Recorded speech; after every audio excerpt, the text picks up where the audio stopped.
सुप्रभात। बाबा कहते हैं मेरे प्यारे बच्चे, अपने मन से कुछ बातों को निकालना होगा।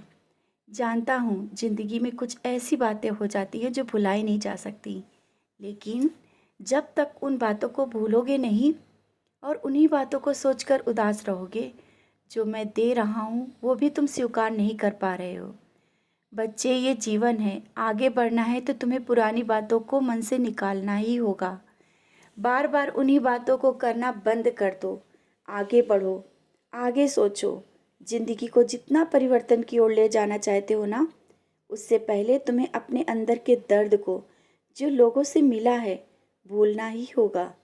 जब तक उस दर्द से निकलोगे नहीं या निकलने की कोशिश नहीं करते हो, तब तक तुम मंजिल के करीब होकर भी तुम देख नहीं पा रहे हो। और हाँ, उनको भी माफ़ कर दो जिन्होंने तुम्हारा दिल दुखाया, क्योंकि तुम मेरे बच्चे हो। कोई तुम्हारे साथ गलत व्यवहार करे, आवश्यक नहीं कि तुम वैसा ही उसके साथ करो। माफ़ कर दो उन लोगों को, क्योंकि तभी मन से वो सब गिले शिकवे निकल पाएंगे और तुम्हारा एक कदम बढ़कर उन बातों को भूलकर आगे बढ़ना ही परिवर्तन की ओर तुम स्वयं जा रहे हो। और हाँ, मैंने कहा ना, तुम्हारे परिवार की जिम्मेदारी मेरी है, तो बच्चों को लेकर क्यों परेशान हो।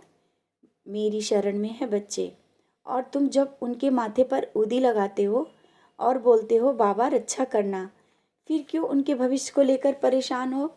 उनके साथ कभी गलत हो ही नहीं सकता। बाहर जाने पर तुम स्वयं तो साथ नहीं हमेशा जा सकते, लेकिन मैं रहता हूँ, कभी भी अकेला छोड़ता ही नहीं। फिर भी अब जब सब चिंता और परेशानी को मुझे दे दो। हाँ, जरा जरा सी बातों पर गुस्सा होना या चिड़चिड़ाना भी छोड़ दो, क्योंकि ये बातें भी घर की कला का कारण बन सकती हैं। सुबह से ही किसी की बातों को लेकर परेशान होना, एक दूसरे से बहस करते हो। तुम स्वयं को, मन को शांत करो, शांत रखो। मन में इतनी बातें चलती रहती हैं कि तुम उन्हीं बातों को लेकर गुस्सा हो जाते हो, गुस्सा होते हो। लेकिन नहीं, शांत रहो, सब कार्य हो जाएगा। और जो अभी तुमने कुछ बड़ी जिम्मेदारी संभाली है ना, वो तुम्हारे कर्मों के कारण ये सब हासिल हुई हैं, और तुम अपनी सब जिम्मेदारियों को बड़ी कुशलता से निभा रहे हो। और जो एक नई जिम्मेदारी मिली है ना, वो भी बहुत अच्छे से संभाल पाओगे। ये मेरा आशीर्वाद है।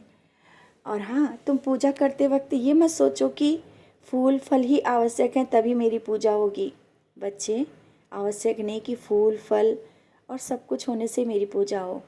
भाव से तुम 2 अगरबत्ती भी लगाओ ना, मेरी वो पूजा है। भाव से तुम मुझे प्रणाम भी करते हो और जहाँ भी होते हो, वो भी मेरी भक्ति है और पूजा है। तुम ज़्यादा इन सब चीज़ों में मत पड़ो, और जैसा भी है, जो भी है, उसे मैं स्वीकार करता हूँ। मैं तुम्हारी भक्ति स्वीकार करता हूँ, ना कि फूल फल और भी सब सामान। जो भी तुम्हारे पास हो ना, श्रद्धा और भाव से मुझे अर्पण करो।